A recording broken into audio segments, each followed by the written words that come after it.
Good morning সবাইকে, স্বাদে ভরপুর রান্নাঘরে সবাইকে স্বাগত। আজকে আমি একটা নতুন রেসিপি নিয়ে চলে এসেছি। আজকে যেহেতু বৃহস্পতিবার, সেই জন্য একটা নিরামিষ কিছু তো বানাতেই হবে।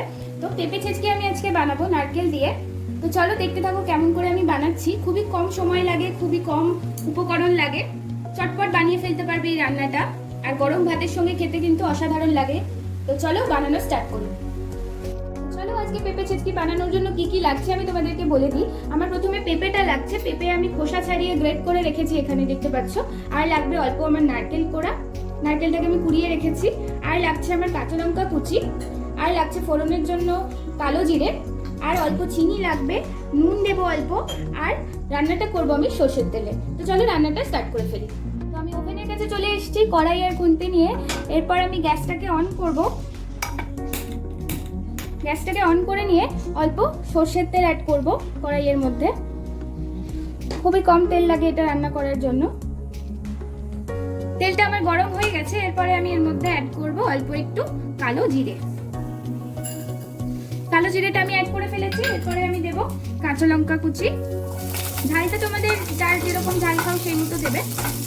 আমি দুটো কাঁচা লঙ্কা কুচি দিয়েছি এখানে।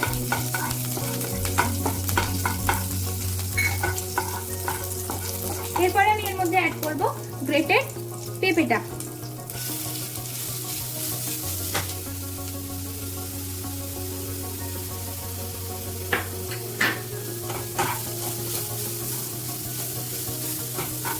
এরপরে আমি এর মধ্যে অ্যাড করে দেবো কুড়িয়ে নেওয়া নারকেলটা। নারকেলটা দিলে কিন্তু খুব সুন্দর স্বাদ হয়। তোমরা এর মধ্যে বড়ি দিয়েও করতে পারো। তেলের মধ্যে আগে থেকে বড়িটাকে ভেজে নিয়ে সেটা অল্প একটু গুঁড়ো করে তারপরে তোমরা এর মধ্যে অ্যাড করতে পারো, সেটাও কিন্তু খেতে খুব সুন্দর হয়। আমি নারকেল দিয়ে করছি আজকে। এরপরে আমি এর মধ্যে অ্যাড করছি অল্প একটু নুন, স্বাদ মতো।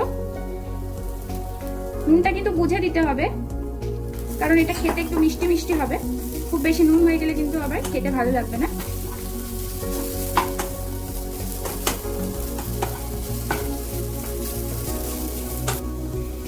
এবার আমি এর মধ্যে জল অ্যাড করব সেদ্ধ হওয়ার জন্য পেঁপেটা।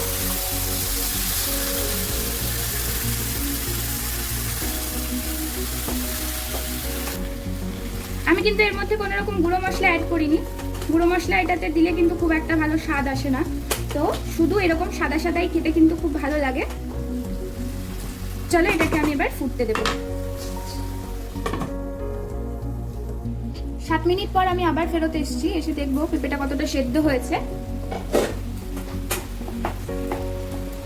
ভালো করে আমার পেঁপেটা সেদ্ধ হয়ে গেছে আর খুব সুন্দর একটা গন্ধও বেরিয়েছে। এরপরে আমি এর মধ্যে অ্যাড করে দেব চিনি। চিনিটাও তোমরা পরিমাণ মতো দেবে, যে যেরকম মিষ্টি খাও। এবার এটাকে আমি একটু ফুটিয়ে নিয়েই নামিয়ে ফেলবো। দেখো পেঁপে ছেঁচকি কিন্তু আমার একদম রেডি হয়ে গেছে।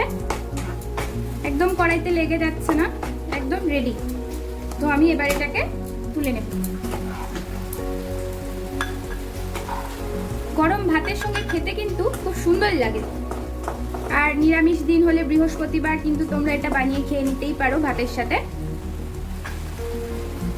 একটু ঝাল ঝাল মিষ্টি মিষ্টি খেতে লাগে। তো আমি এটাকে তুলে নিয়েছি। তো এটা একদম রেডি হয়ে গেছে আমাদের ভাতের সঙ্গে সার্ভ করার জন্য। তো চলো ঝটপট বানিয়ে ফেলো আর কমেন্ট করে আমাকে জানাও কেমন হলো খেতে। অবশ্যই আমাকে কমেন্ট করে জানাও আর আমার চ্যানেলটাকে সাবস্ক্রাইব করে দিও।